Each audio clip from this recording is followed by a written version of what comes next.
Esto que están a punto de ver es un resumen que hice con Google Notebook LM sobre la tesis A Defense of the Domitianic Date of the Book of Revelation del Dr. Mark Hitchcock. Me parece el trabajo más comprensivo y completo que se ha hecho sobre la datación del libro del Apocalipsis, dando una respuesta a una discusión que, en mi opinión, jamás debió de existir. Yo sé que aún existen esfuerzos por divulgadores preteristas para hacernos creer que la idea de una datación del libro del Apocalipsis antes del año 70 tiene un mérito académico genuino, pero la realidad es que en la academia parece ser una idea totalmente descartada. Hoy solo la sostienen, sin mucho fundamento en la evidencia disponible, quienes están comprometidos con la teología preterista y necesitan la fecha temprana para salvar su teología de caer. Los preteristas saben que, sin esta datación temprana, su trabajo se va a la basura. Y, creo yo, si uno realmente hace su tarea en el tema a como hizo el Dr. Hitchcock, la evidencia por una datación domiciánica, que es en la última década del siglo I, es simplemente abrumadora y parece terminar la discusión. Por lo tanto, la idea preterista quedaría totalmente anulada. Ninguna postura teológica sobre el final de los tiempos necesita la datación temprana para sobrevivir, salvo el preterismo. Así que, en el caso imaginario de que aún tuvieran razón con la datación temprana, todavía pudiéramos seguir todos con nuestras posturas intactas sin adoptar una hermenéutica preterista. El problema es que la evidencia contra la datación temprana es demoledora y hace que el preterismo se convierta en una opción totalmente descartable. De todas, es la única postura que no permanecería con una datación domiciánica. Precisamente, por esa razón es que la tesis de Hitchcock me parece el último clavo en el ataúd para una postura que ya me parecía cuestionable bíblicamente, pero que, para su desgracia, puede ser destruida mucho antes de entrar a la discusión teológica. Como dije, si la datación del libro del Apocalipsis es domiciánica, no habría razón para darle siquiera el beneficio de la duda teológica a la postura preterista. Y, como la evidencia parece mostrar contundentemente que es domiciánica, entonces creo que el preterismo es una postura inválida totalmente. Al menos, la tesis de Hitchcock lo hace muy evidente y, para mí, básicamente indiscutible. Como aclaración importante, he de decir que uno no tiene que ser preterista para mantener posturas escatológicas amileniales o posmileniales. Esto lo digo porque muchos amileniales y posmileniales son preteristas, aunque realmente no es vital para sus posturas. Por eso mi consejo es que simplemente no sean preteristas y no se metan en este compromiso teológico insostenible frente a la evidencia. Y, si me permiten una sugerencia, les recomiendo considerar el premilenialismo como una postura más sólida, mucho más el premilenialismo dispensacional.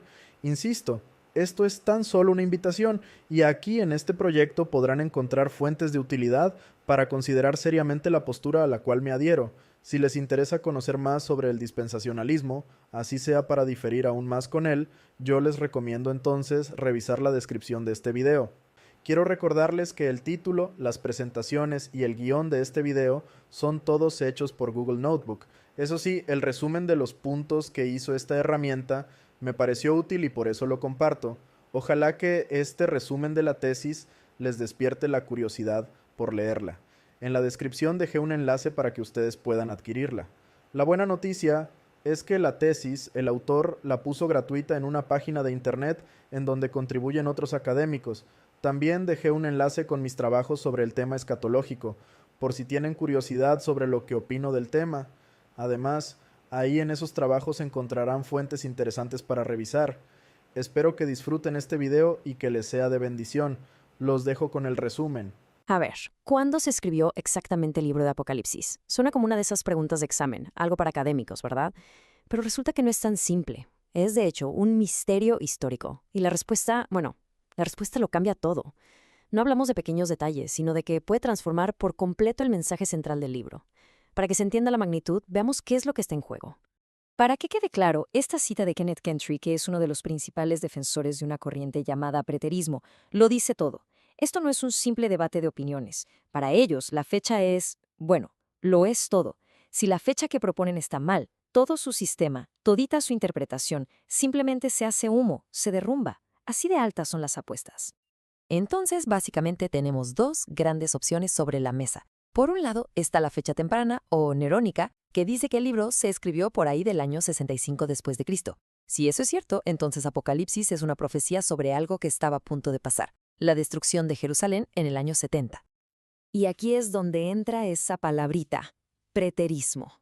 Como se ve en la definición, es esta idea de que las profecías más importantes, sobre todo las de Apocalipsis, ya pasaron, que todo culminó con la caída de Jerusalén.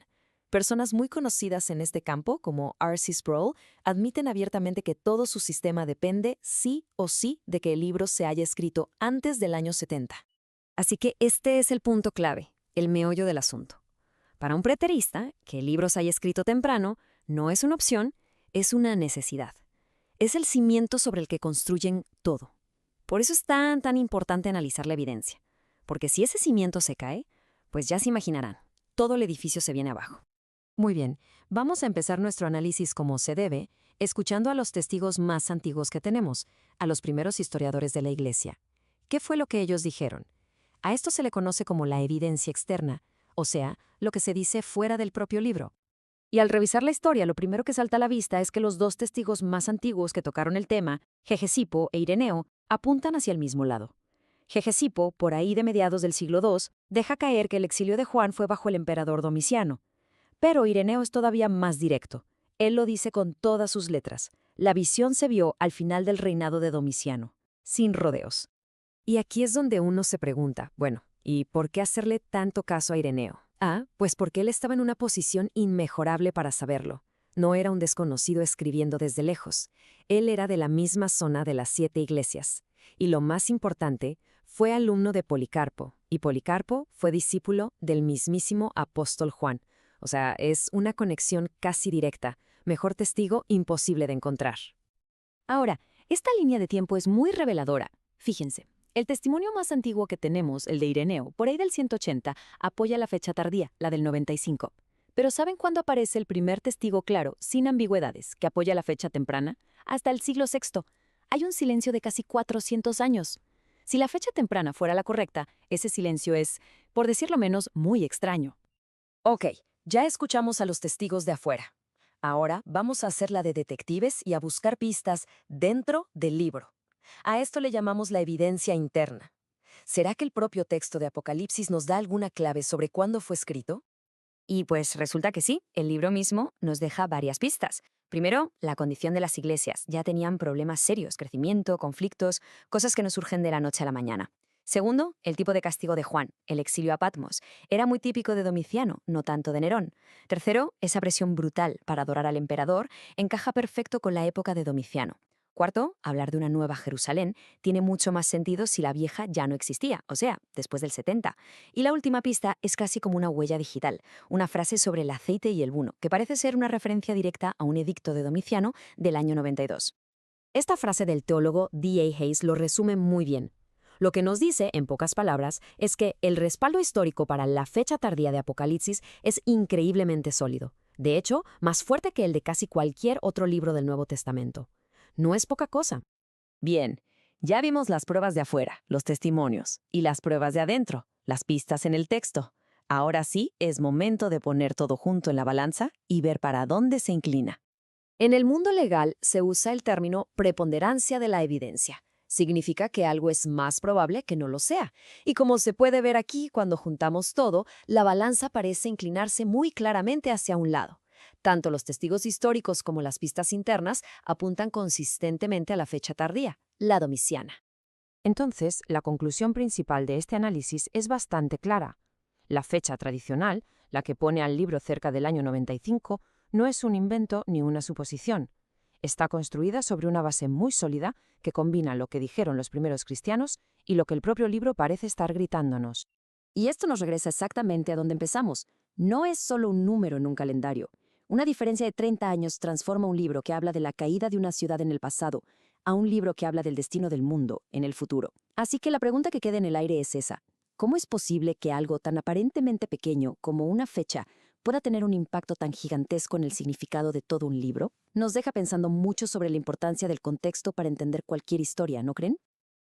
Die Wahrheit ist unsterblich, la verdad es invencible. Die Wahrheit ist unsterblich, la verdad es inmortal.